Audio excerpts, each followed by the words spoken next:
دعائیں 3 طرح سے قبول ہوتی ہیں۔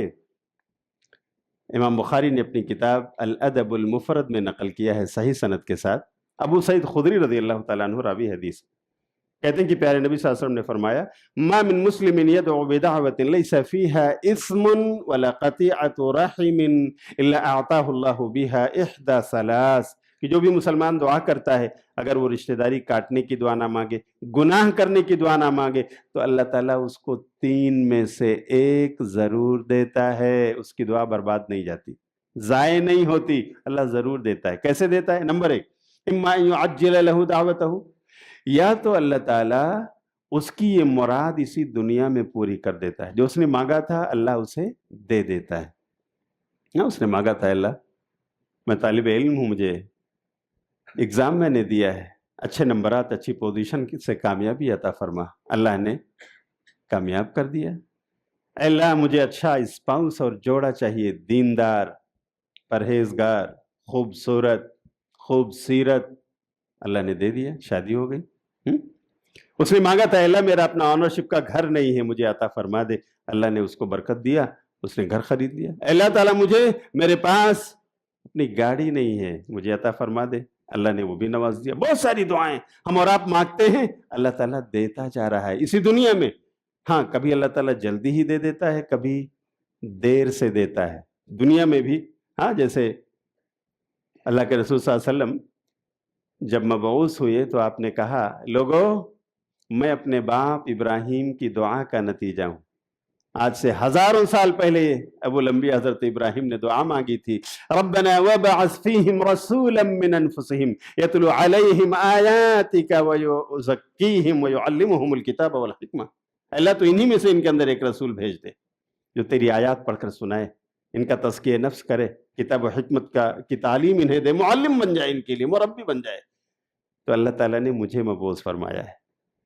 ابراہیم نے دعا کب کی تھی؟ اس کے ہزاروں سال بعد نبی صلی اللہ علیہ وسلم مبعوث ہوئے۔ تو اللہ تعالیٰ اس دنیا میں بھی جب دیتا ہے تو کبھی جلدی دے دیتا ہے اور کبھی دیر سے دیتا ہے، یہ اس کی مشیت پر منحصر ہے، یہ اس کی مرضی ہے، ہم اس پر سوال اٹھا سکتے نہیں۔ تو ایک تو یہ ہے کہ اللہ یہیں دے دیتا ہے، دوسرے یہ کہ ہم مانگتے تو ہیں کہ اللہ یہ دے دے وہ دے دے، لیکن اللہ کی مشیت کچھ اور چاہتی ہے، وہ آپ کو یہاں نہیں دینا چاہتا، وہاں دینا چاہتا ہے۔ تو اللہ کیا کرتا ہے؟ وَإِمَّا أَن يَدَّخِرَهَا لَهُ فِي الْآخِرَةِ، تو اللہ تعالیٰ ہماری اس دعا کو ذخیرہ آخرت بنا دیتا ہے۔ فرشتو لکھ لو میرے اس بندی کی یہ دعا، میرے اس بندے کی یہ دعا اس کے نام اعمال میں نوٹ کر دو، ثواب بنا دو، میں اس کو اجر دے رہا ہوں۔ اس نے مانگا تھا، میں نے دنیا میں نہ دیا، لیکن آخرت میں اسے ملنے والا ہے، ثواب بنا کر اللہ تعالیٰ لکھوا دیتا ہے۔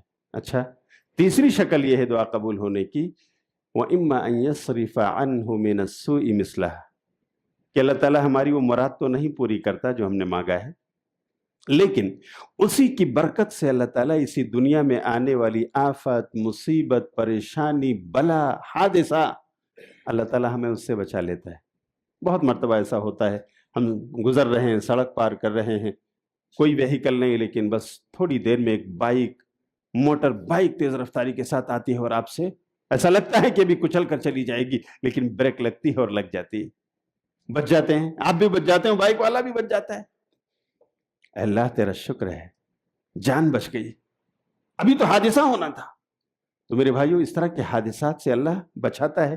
کبھی آپ نے سوچا یہ شاید آپ کی دعاؤں کی برکت ہے، جو آپ مانگتے تھے اللہ نے کچھ دے دیا دنیا میں، اور کچھ دعائیں ہیں جو ابھی تک پوری ہوتی ہوئی آپ کو دکھائی نہیں دیتی، لیکن اللہ نے اسی کے صلے میں آپ کو مصیبت سے بچا لیا۔ تو ایک مومن کی دعا کسی بھی حال میں برباد، ضائع اور رائے گاں بولو نہیں جاتی۔ اس لیے ایک مومن کو تسلی رکھنا ہے کہ اگر دعا کی قبولیت کی شرائط اس کے اندر پائی جا رہی ہیں، وہ صاحب ایمان ہے، صاحب توحید ہے، حلال روزی کماتا اور کھاتا ہے، جائز دعائیں اللہ سے مانگتا ہے، تو پھر اسے دعا کو عبادت سمجھ کر مانگنا ہے، بالکل اس مجاہد کی طرح جو میدان کارزار میں جاتا ہے، یہ نیت لے کر کہ مرے شہید اور مارے اگر تو غازی ہے، یہ ایسی راہ ہے دونوں میں سرفرازی ہے۔ اللہ نے فتح نصیب فرمائی تو مال غنیمت بھی ملے گا، اللہ کا شکر ادا کروں گا، اور اگر شکست ہوئی، اللہ نے شہادت عطا فرمائی، تو یہ بھی ایک مقام ہے، اللہ تعالی ہمیں اس جہاد میں شریک ہونے کا ثواب دے گا۔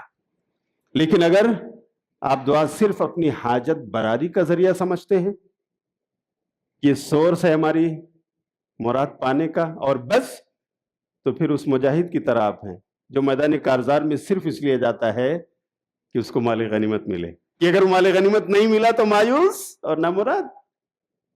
تو میرے بھائیو، دعا کو عبادت سمجھ کر مانگیے، پھر کسی بھی حال میں مایوسی کا شکار آپ نہیں ہوں گے۔ اللہ ضرور دے گا، یہاں پر یا وہاں پر، یا پھر اس کے بدلے میں اللہ کوئی مصیبت ہماری ٹال دے گا۔